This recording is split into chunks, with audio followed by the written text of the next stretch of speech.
time to tune in. Reno got the stats and the info. Rockin' with Flim and be bad. That's my kinfolk. We got everything you need and some more. Reporting live with the sports. It's time for Uproar. Uproar. Uproar.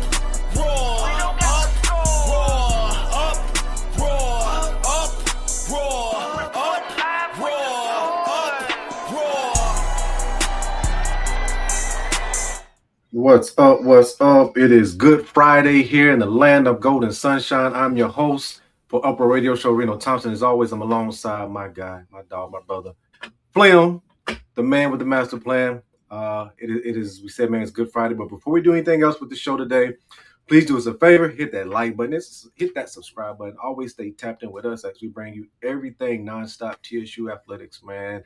The Big Blue Love definitely lives here, man.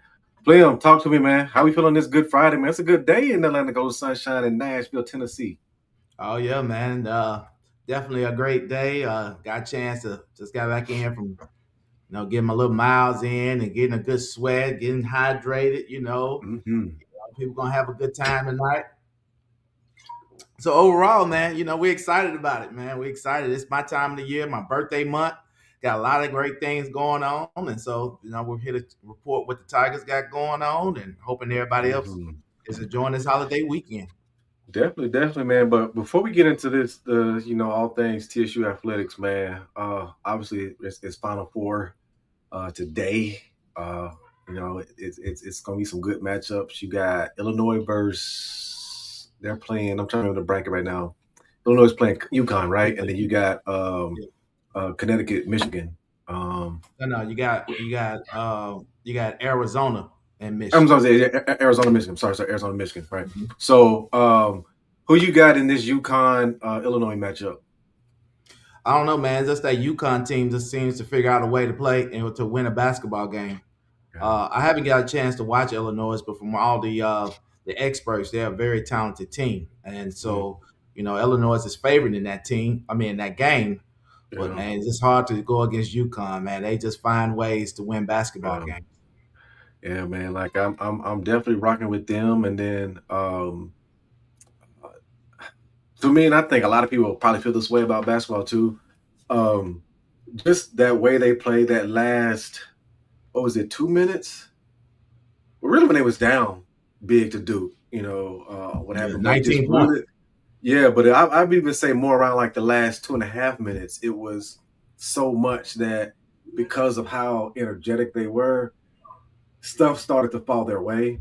And then obviously, the big mistake with Boozer there, he literally just could have stood there and took the foul, or just taken the ball and just thrown it clean up in the air and wasted the rest of that time. But, unfortunately, that's something that he's gonna stick with him no matter what. I like to think that he's gonna be able to bounce back from that and move on and have a good rest of his college career if he comes back, or if he chooses to go to the NBA, whatever he decides to do. I think he's still gonna be good to go regardless, man. But that's just one of those things where it's like, as great as Chris Webber was, right? He still lives with, unfortunately, just the accidental timeout that was called, man. That cost that game right there as well too, man. It's going to be what's going to be, man, on that front. As far as Arizona and Michigan goes, I'm rocking with Michigan. I just like what Michigan has done in their bracket. And then I like how they played some really good teams in the tournament and totally spanked them really, really good. So, I'm a believer of when you're playing against a talented team and you really handle business, I'm going to rock with that, man. So what you got as far as Arizona, Michigan? Well, the best basketball team I've seen in this tournament is Arizona. But, Michigan, scores, I think they've scored over 90 points in every game in the tournament. So they're clicking on all cylinders. So, that's the game of the day. That Michigan-Arizona game is probably for the title. Mm-hmm. So I'm just going to, Arizona is just, they look suffocating. And I'm just going to take Arizona on that one. Good deal. It's going to be a good one, man. Like you said, you got Arizona, I got Michigan, man. We're going to see where the chips fall, man. Matter of fact, you want to put some wings on it? Oh yeah, man. You owe me so many wings right now. You owe me wings from the Super Bowl. You owe Antioch shirt. You got all I kinds. Let's do, get I do, I further do. and I got, further I got, in. I got some I debts to mean, pay. I I got some love debts it. to pay. If I I got keep some you debts in to pay, debt, man. I never Yeah. be broke. Hey man, I like it, man. Shoot, matter of fact, should we put some wings on it? How you feel about good plug here to our guys over in Germantown, over in at the edge right there on right off not too far off Jefferson and Monroe right there, but Germantown Pub, man. Because I love their wings and what they do there, man. Let's put a nice 6-piece Germantown rub on there. Well, you need to go double or nothing. That's what you need to be trying to do. You need to be. I mean, I don't. You need to be trying to get out. You need to try to get up. Well, you know what I'm saying? I just want to break even right now. That's it. I just want to break even right now. Let me break even, and then we'll work it through on national championship games. See what we can do on that, man. All right, that's what's up. Good deal, man. But yeah, man. Like I said, man, let's get into it. I had a chance to, like I said, obviously we're in spring ball. Come up on the final week, this coming week, with spring ball, man. But as I've been able to get out there and look at the team, I still. It's a lot to report on from them. I'll say that, and I'll definitely before I say too much, we'll had a chance to stop in with Coach Barlow post practice yesterday, and just checking with him on his thoughts on a few things with the program. But again, you could just tell just being able to have a full off season and not coming in just hot and trying to finalize his staff, definitely is a lot better for where they are quick there. So, well, yeah, man, let me pull up the our interview with now Coach we're Barlow. about 9 practices in. Opportunity to know the guys, the personality. Last year we hit the ground running. Matter of fact, I think we were probably just getting the job around this time last year. So it's been great. I got a full staff in here that's been working hard, and we're just glad and blessed that we've had this time to spend with these young men. Yeah, and then next thing, talk to us about the offseason, the recruiting standpoint of it as well, too. Let's really make sure we hit on that, because I know last year, again, coming in late, not being able to have the ability to fully recruit offseason, but just talk through what you've seen with that and your staff as well, too. Yeah, so obviously last year, Meshack, who did a good job of us, was just managing our recruiting department. But it was not a lot of coaches here at the time, so didn't get a lot of help. This time we were able to cast our net and not just have the state of Tennessee, but bordering states and other states as well, able to look at junior college guys, other transfer guys. So we had more manpower and being able to reach more guys.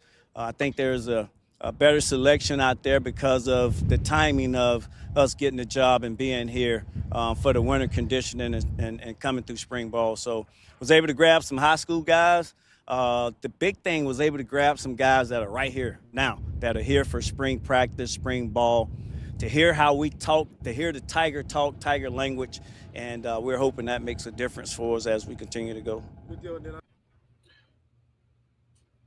All right, so I'll pause right there. We'll come back to the rest of the interview with Coach Barlow, but yeah, man. So again, so hearing from Coach on that stuff of which I think it just needs to be reminded of just what coaches have to go through when they're coming to a new situation, right? And obviously with the situation he's coming in behind a coach who just got through winning a conference championship, winning a playoff match. That whole staff leaves. A lot of the players left after that playoff loss via transfer portal, and the ones who obviously were graduated, man. But you just hear the more confidence in just being able just to do a normal schedule of an off season, man. But listen in. What are your thoughts, man? Yeah, man. You got to give shouts out to Coach Barlow, man. He took some last year, with taking this job that probably he had never, encountered in his coaching career, and having a losing season that he had. And that had to be tough for him, there and then. It had to be tough. People don't want to hear, behind the scenes stories, but these stories matter. Mm-hmm. They don't care that you came in April, that you didn't have funding, you didn't have your coaches, you didn't have any players. But, he took it on, and then he took it on the chin, and he as you see, he's excited about this year. So, losing 10 games, that's tough, man. At Tennessee State University, I know he really loves this job. I know he loves the university, loves the opportunity. He's just facing, it's like he's always facing an uphill battle. And he's still catching up from last year. And this year is around the corner. You know what I'm saying? Right. So, Yeah. and then talk about, exiting, his coaching staff. He loses his, recruiting coordinator who he talked about, Mayshak. Mayshak's gone. I don't think he went to found University of Texas, right? Yeah, University of Texas. He took an SEC job, so that shows his pedigree. And then Dusty Bennett was another member who was involved with the football program. He left last fall, and I don't think it's a replacement for neither one.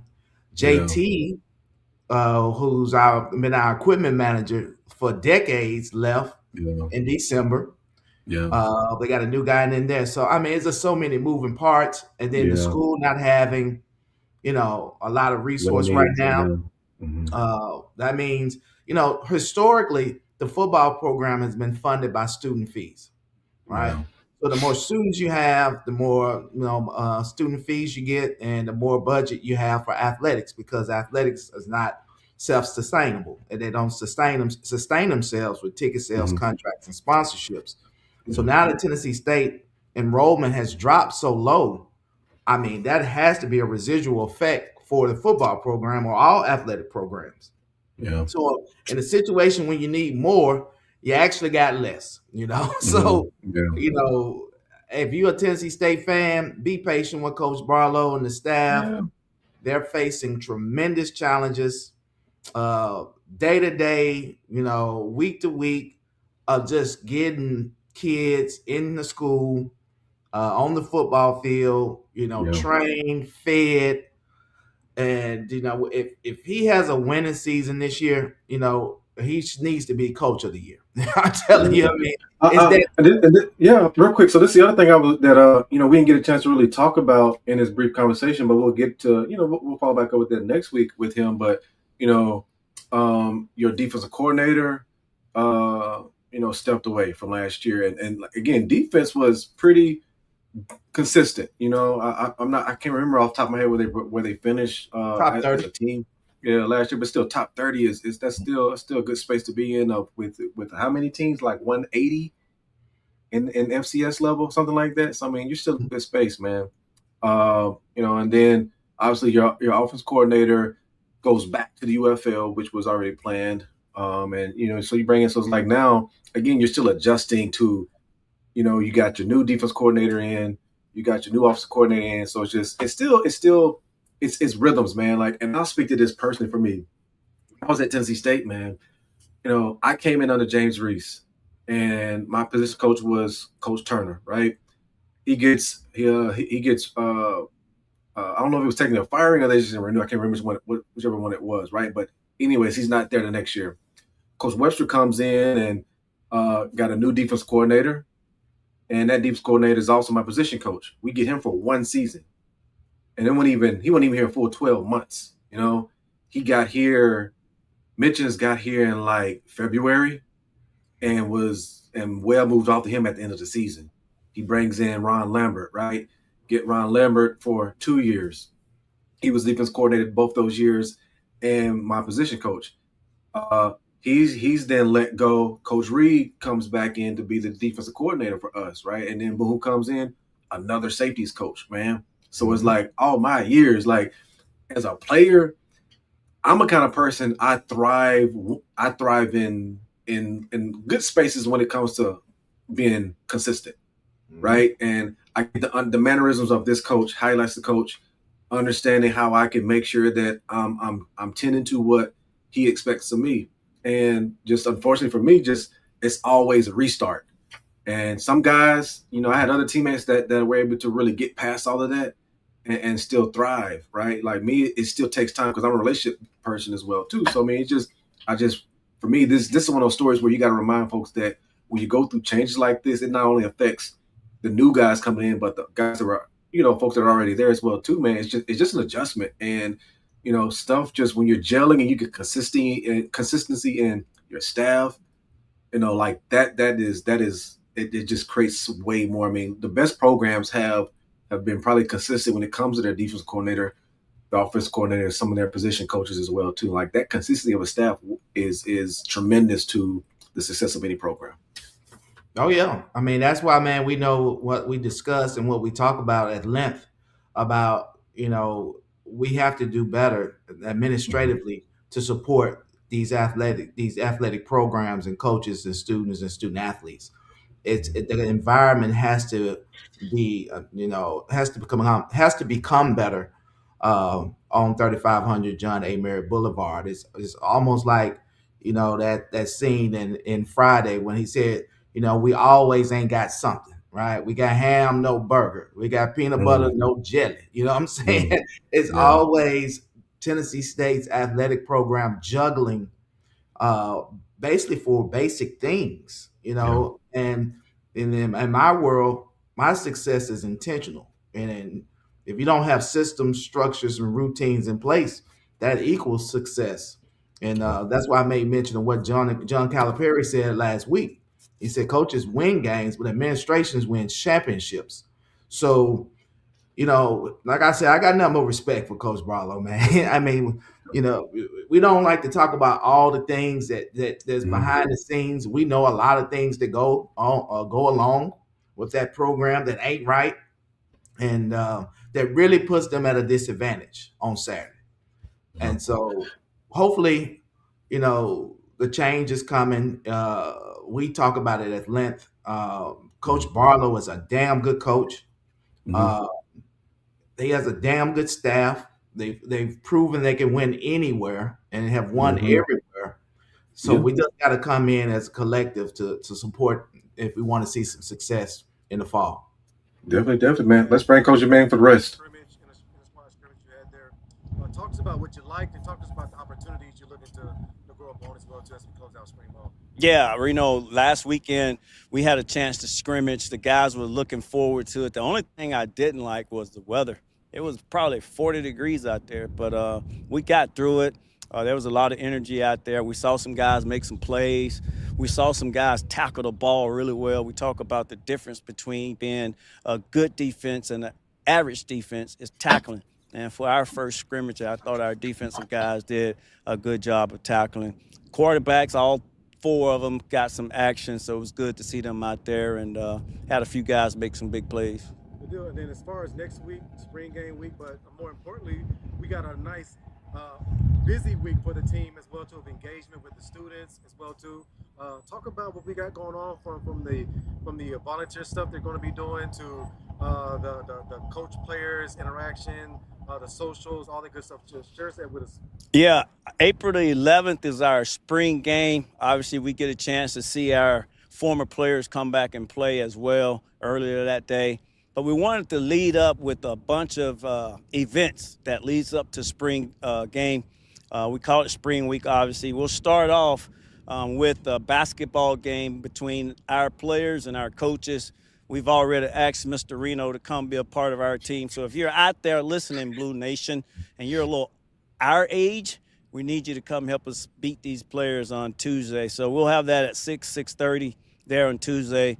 There's an ice cream social that we're going to have because we want to engage the other students here at Tennessee State. They come out and support us all the time. So we want to have some fun with them, play some music, serve ice cream to them, and obviously sit and have chats with them. So that'll be a thing. And then we're going to get out in the community. We're going to go to one of these elementary schools and have some fun with the students there at the elementary school. So looking forward to that, taking our players out there.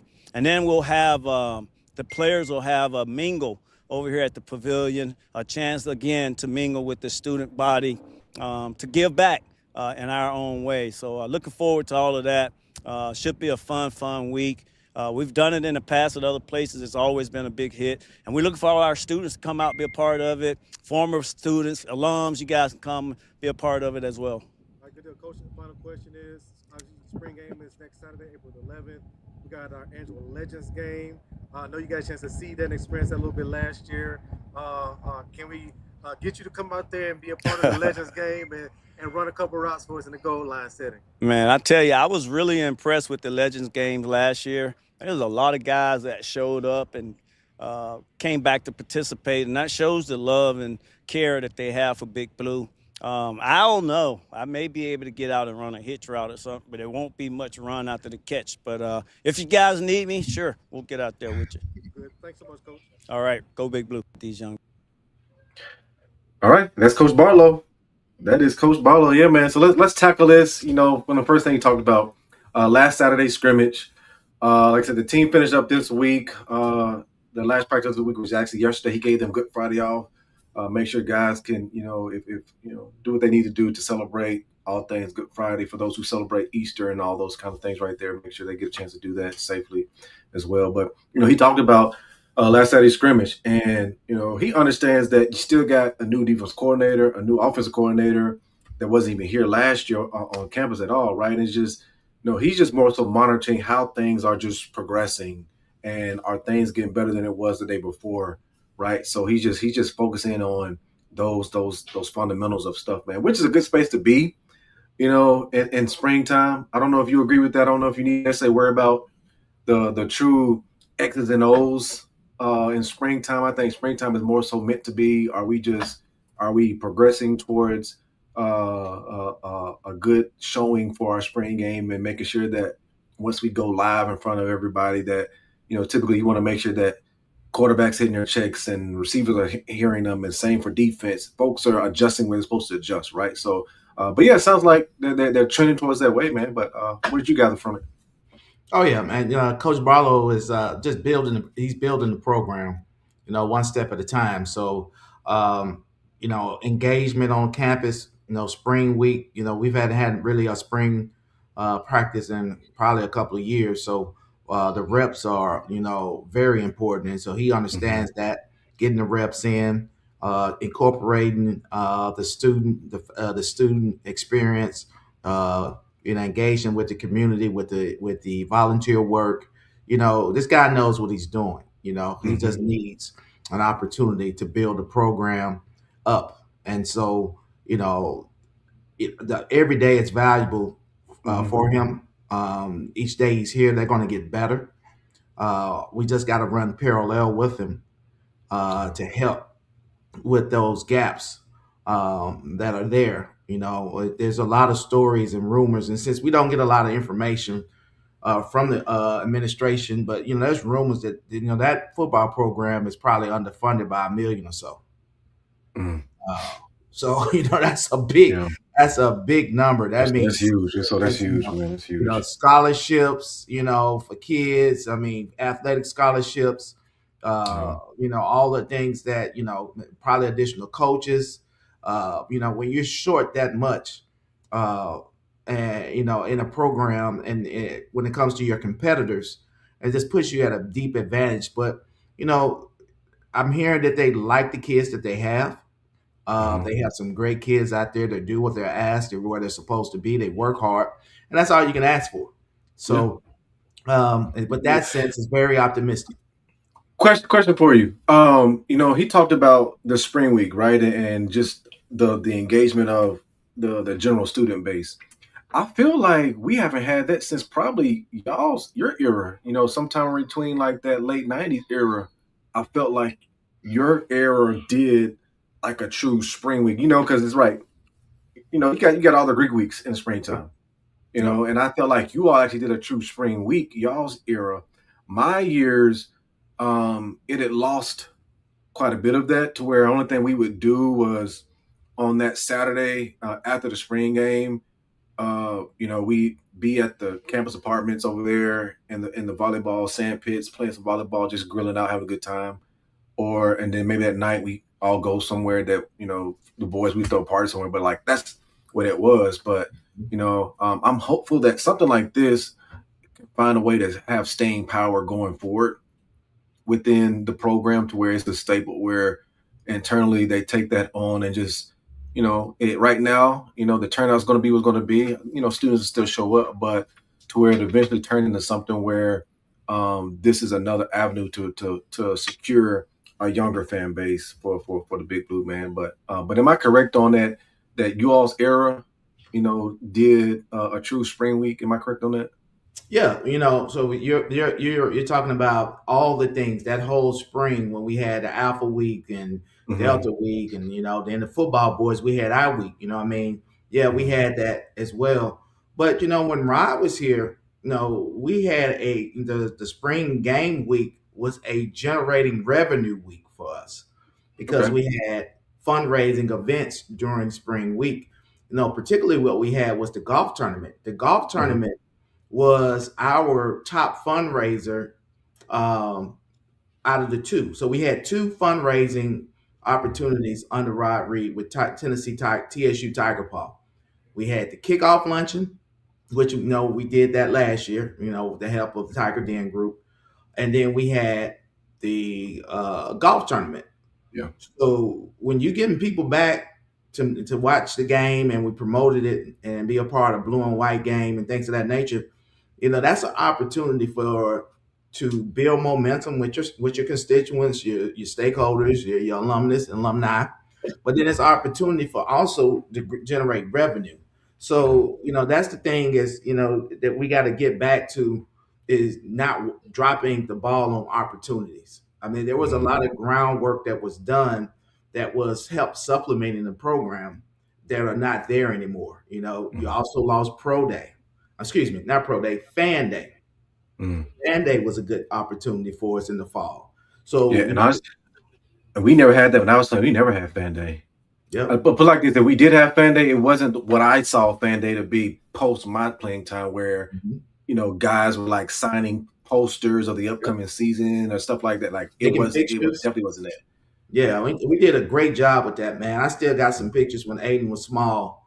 That when you had Pop Sanders and Scott, Mike German and all those guys, and they had their uniforms on and they were signing posters and doing things that was a lot of momentum that we were able to capture with those type of events. So, like I said, this administration is going to have to get more intentional about the success that they want. And looking back at some of the things that were successful will help them, would lead them into, getting that momentum. Because it looks like Coach Barlow knows about that. And that's why they have this week with the social, ice cream social, the basketball game, then what we going to do on Saturday, which I ain't going to do too much of nothing. But you know what I'm saying? But it's a great opportunity, man. You want to go on campus and shaking up, dapping up, showing love and mixing with the current team. Yeah. So tell me this. So with that being said, you saw he already served me my draft papers for the basketball game on Tuesday. I think I'm about to serve you the same draft papers. Well, if I stand in the corner, I'm deadly. You know what I'm saying? As long as I ain't got to run and dribble. If I can stand in the corner and you penetrate and kick it out, I'm going to hit that shot, Reno. I'm telling you. Coach, you're gonna have to do more than that, Coach. You're gonna have to. I need you to get in your defensive stance, drop the butt, slap the flow, give me some hand checking here and there, play some basketball. I can play some defense about good 2 series, I can. I won't be a defensive liability. I block out well. I'm physical. You know what I mean? Yeah. You can play me at the 4. You know what I'm saying? Okay. 5'11" 4 man. You know what I'm saying? Oh man, yeah, it's gonna be good, man. I'm gonna find. I like I told man, I'll definitely be out there. Like to have some fun, man, with these guys, man. Just in general, man. Just letting them know, man. I believe this will be good. And again, it's my hope that this becomes like this version of it. Of what Coach Barlow is kicking off right here becomes like something that no matter whether when he moves on from Tennessee State and the next coach comes in, that this has staying power, because that's one of those things again where you're connected with the student body. Like that's the bulk of his focus for this is connected more with the student body, man, and I'm hopeful that this turns into a mess. So yeah, that's that. So on to it with, as he mentioned, there's a service project. There. I'm gonna hit on this real quick. So, nonprofit services is something that I spent the bulk of my professional career in. Along with some project management stuff that I was able to do, but community service and leading that and getting folks involved is important. And then obviously, when you have a country where I do not want to call out the wrong number because I don't have the numbers in front of me, but you have too many of our youth that don't get to, a fourth grade reading level on time. And studies show that when they don't hit it on time, they are so far behind by the time they get to sixth grade, seventh grade, that it just struggles. It just kills them in every other subject, right? So all I'd say is, some former players are with some current players. Next Wednesday, we'll be going by Avenetta Davis Early Learning Center, and just get there and just go in these classrooms and just read to these kids, man, and getting them. It's not even about the excitement of reading; it's about the confidence of it. Just giving those encouragement, letting them know that it's okay that you don't have it right now. But we're gonna be here with you, and your teachers and everyone else is gonna be here with you to make sure you get it going. So I'm excited about being a part of that. I want to give a shout out to Herschel Lyons. He from the Tiger Union Group, one of the board members there, he helped put this together with that, man. And again, like, this will be a phenomenal look for those young men going over there reading to those kids, man. Like, this is a huge issue we got within just the country as a whole, man. So I'm hopeful that after next Wednesday that I think a few of these guys this plants the right seed for them to think about. Maybe it's not reading that you're passionate about and helping in the community, but as you grow, that maybe there's something else to know that you still showing up matters to whoever it is you show up for, man. So but I'm excited to be a part of that as well too. Well, I'm all about the ground level work. I'm all about that. I'll walk in every barber shop and I'm probably know somebody in there. I'm gonna dap up and they're gonna know D-Flim because I just been around a solid person that, I treat people right. I speak to people, and, so as many times that we can get our student athletes involved with anything, not even just our student athletes, we need the coaches and all administrators at Tennessee State. As I've been watching, the recruiting director with Tucker, they've been all through metro schools, man. They've been really in metro schools awarding scholarships, and that's the type of ground, level work that has to be done. But Tucker and I don't know the guy's name, can't be the only two. If you work at Tennessee State University in any type of capacity, man, you're going to need to be out, telling the story of Tennessee State University and engaging. And, this is when we miss JT, right? We need all the shirts. They got all them shirts in there, man. They need to be putting them shirts out. They need to be chanting out pom-poms. I'm going to tell you this quick story. Okay. What I say about passing out T-shirts, and everybody be like, Derek, why do you talk about passing out T-shirts? I said, because as a kid, 7 years old in Jackson, Mississippi, there's no professional sports, right? At all. It's Jackson State and Jackson State only, okay? But my dad took a trip to Chicago for a conference. He brought me back a Chicago Cubs hat, okay? And one day when I was watching Viacom, the cable back in the day, I'm flipping through the channel. Viacom cable, baby. You know what I'm saying? I hit WGN and I look and I see the same hat I got. Long story short, I'm still a Cub fan 40 years later. Wow. So don't undervalue what giving somebody your brand does for that person. Okay? Just that little simple gesture can go a long way. It'll make them pay attention. It'll make them become a fan, and if it's a nice shirt, it might be one of the better shirts. It might become their favorite shirt. You know what I mean? But that simple gesture, don't ever undervalue it. Okay? It means more than what you think. Yeah. Big facts to that, man. Big facts. Like, that's a smooth story right there, man. I appreciate that, man. Good deal. But yeah, as we move on through it, man, obviously we got spring game coming up next Saturday, April 11th. Coach talked about the impact of what the Legends game did for him last year. And I kid you not, dealing with, obviously they were going through this whole assessment of the stadium, so you couldn't sit inside the stands. But regardless, it's like it had no effect on the experience of the familyness that was around Tennessee State, right? We had roughly, for the Legends game, about 23, 24 of us that actually played. Another 20 or 30 some guys, former players that were still there in general anyways. And, Coach, you could tell, like, at the end of it, when it was all said and done, we recited what we always did in our era that we took from your era. We recited to be a Tiger. And from that point on, he was like, we need to learn that. I want to make sure these guys learn to be a Tiger, and they need to know this, right? So, we was able to help bring that back, and just some of those things that matter. There are some things where, as players, you always want to see enhancements, but there are some things that you're hoping when you come back that they still do that. That's good. That's a good thing that they still do, right? So all I had to say was, man, it's something that he's definitely looking forward to. I know he's reached out to us, and he wants to know, like, who all is coming back. I want to make sure that I get out there and see him and all that good stuff right there, man. And as he said, we might even pull him out there for a play or two. Correct me if I'm wrong, Flim. History lesson here. Didn't Coach Cole actually suit up in a spring game one year? Absolutely. I thought he did. Absolutely. He was that quarterback, man. We were sitting on the sideline. I was actually playing when he did it. That might have been that was his first year he did that. And we were sitting on, I play offensive, and he's been white, and he was like trying to figure out who is that on the center. You know what I'm saying? Like, what? Who was it? And we looked up, it was Coach Cole. Coach Elsie Cole did dress up and participate in a couple of plays in that first spring game. Yep, he did. Oh, yeah, man. Yeah, but those things were fun, man. That's what I'm saying. Don't undervalue something. You know what I'm saying? Don't undervalue what lack of preparation and strategy, right?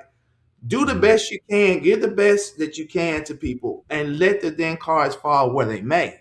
And that's the frustration, sometimes, now we're playing in the hole is condemned, They gotta give people some instructions, like what where can you sit, where you can't sit. They're making it seem like, just people don't show up. They gotta give people direction of how the flow of the day is. It's just not a social media post, with times just ain't gonna cut it.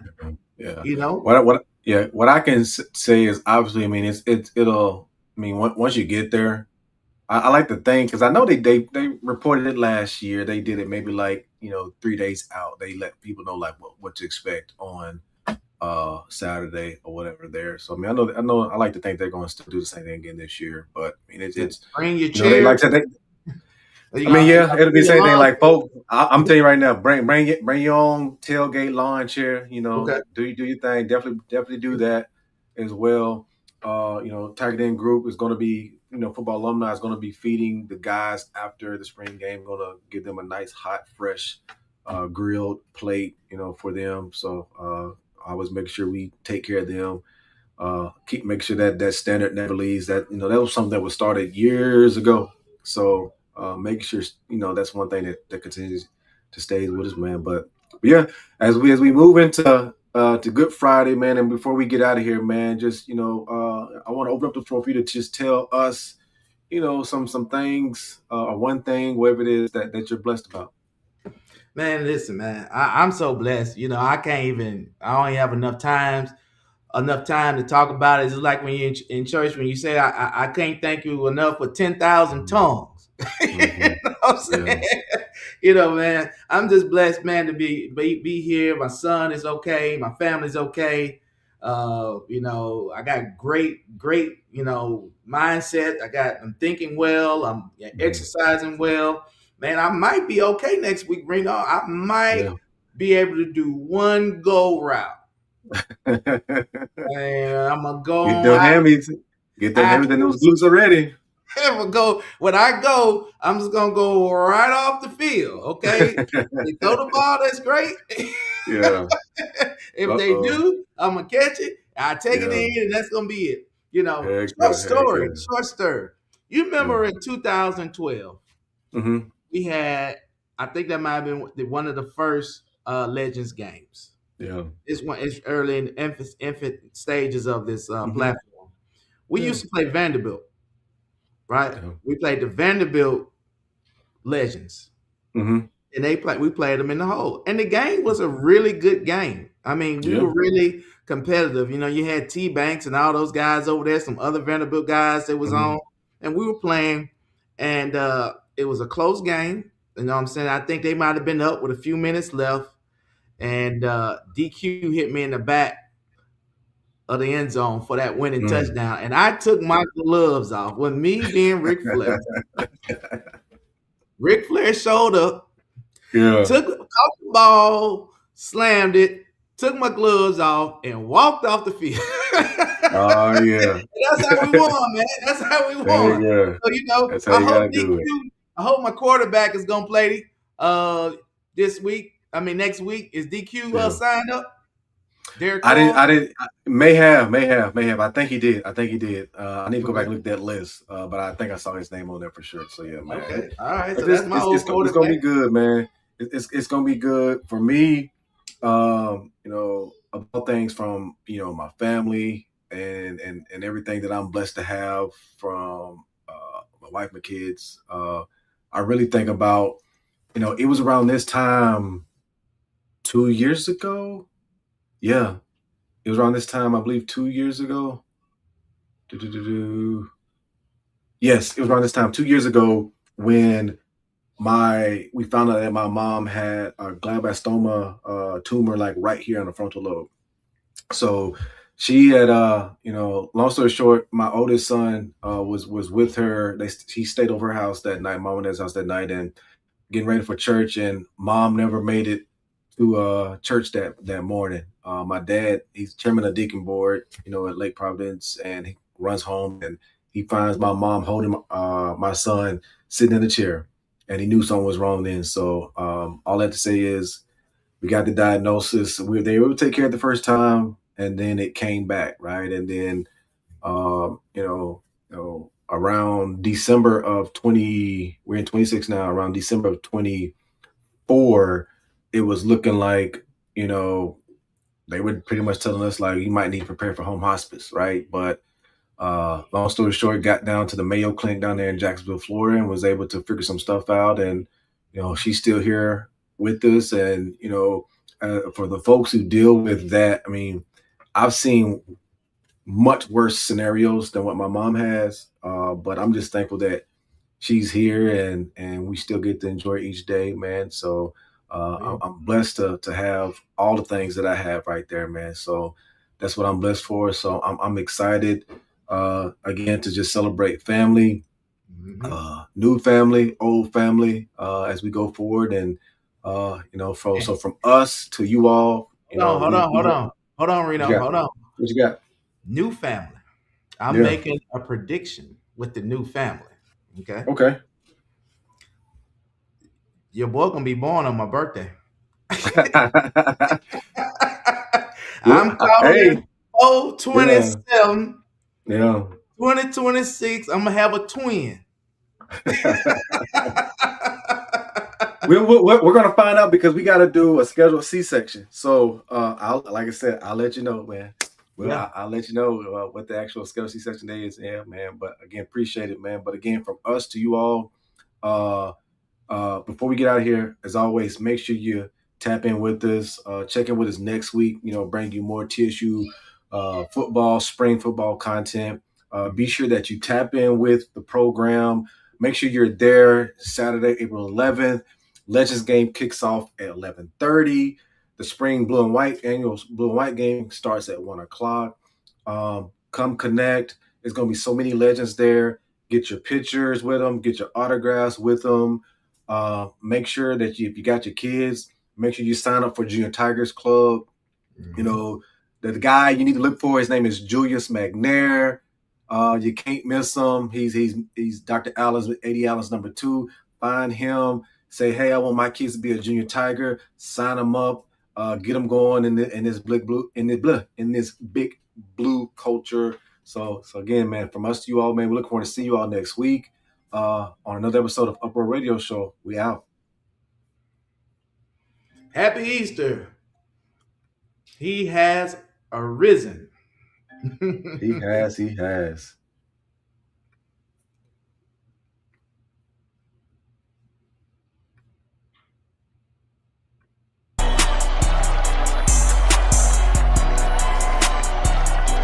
Uproar Radio, we out. We love y'all. See you next week.